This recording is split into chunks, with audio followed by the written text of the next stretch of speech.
Bonjour, ici Maude Goyer. Je vous présente en 5 minutes des sujets qui touchent la famille et les parents et qui ont retenu mon attention. Bienvenue à Famille à la Une.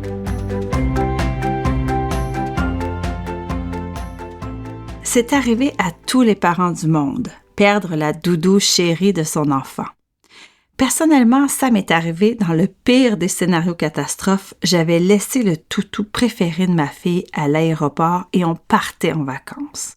Je vous dis, ça commence bien un voyage. Une fillette en pleurs, des parents stressés, l'interdiction de revenir sur nos pas pour récupérer le toutou. Ce sont des moments qu'on n'oublie pas. Et peut-être qu'on ne les oublie pas parce qu'on apprend. Et notre enfant aussi, il apprend. Il doit gérer sa peine, sa déception, sa frustration. Je pense que c'est utile de tirer des leçons de ce qu'on vit. Mais Google ne pense pas comme ça.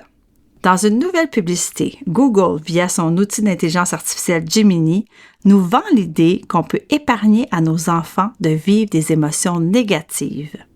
Dans un scénario entièrement généré par l'intelligence artificielle, la doudou oubliée dans l'avion devient l'héroïne d'un conte.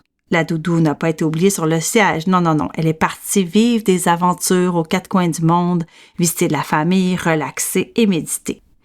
La vidéo dure 30 secondes. C'est efficace, c'est rythmé, c'est rigolo.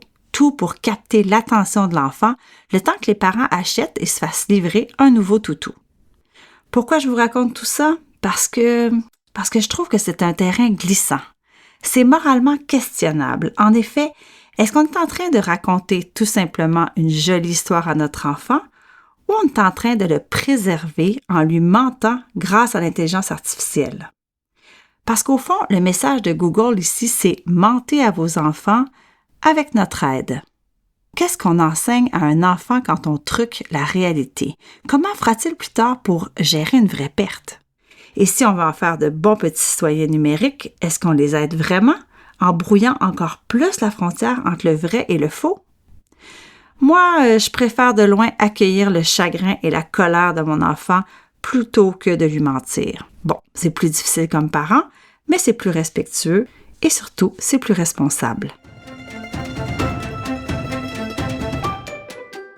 Noël est à nos portes et très bientôt la période la plus festive de l'année commence. Noël, c'est synonyme de sapin, de repas partagés, de cadeaux, de lumière, de vacances pour certains et aussi bien sûr de famille. Mais pas pour tout le monde. Quand les couples se séparent, l'un des deux parents se retrouve forcément sans ses enfants aux fêtes. Et quand c'est le premier Noël, le premier jour de l'an, eh bien, on va se dire, c'est pas facile. Il peut y avoir de la tristesse, de la nostalgie, un sentiment de solitude, d'isolement, d'impuissance aussi. Peu importe le contexte de la séparation et les règles de garde, ça arrache un peu le cœur, c'est émotif. Et c'est normal. Comment surmonter ces moments? Trouver ses repères, se créer de nouveaux rituels, se faire plaisir. Ça semble tout simple, mais oui et non. Il faut en fait revenir vers soi, faire preuve de résilience et s'accrocher à l'essentiel. Et l'essentiel, c'est quoi? C'est de prioriser les enfants. Quels sont leurs besoins, leurs attentes et leurs envies? Et quand c'est possible, c'est ce qu'on honore en premier. Avec une bonne communication et un peu de planification, je pense que la période des fêtes peut être douce, même pour les familles séparées.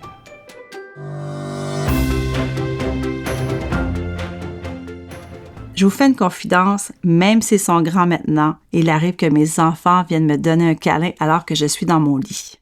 Que ce soit le soir ou le matin, j'apprécie toujours ces petites visites qui me rappellent leur enfance.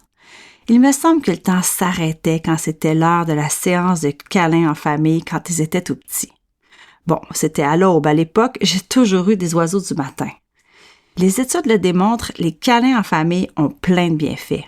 L'attachement, le sentiment de sécurité, le développement de la confiance et de l'estime, le bien-être émotionnel, l'apaisement, le renforcement des liens, et j'en passe. Ils peuvent aussi être une belle introduction à l'apprentissage et au respect du consentement.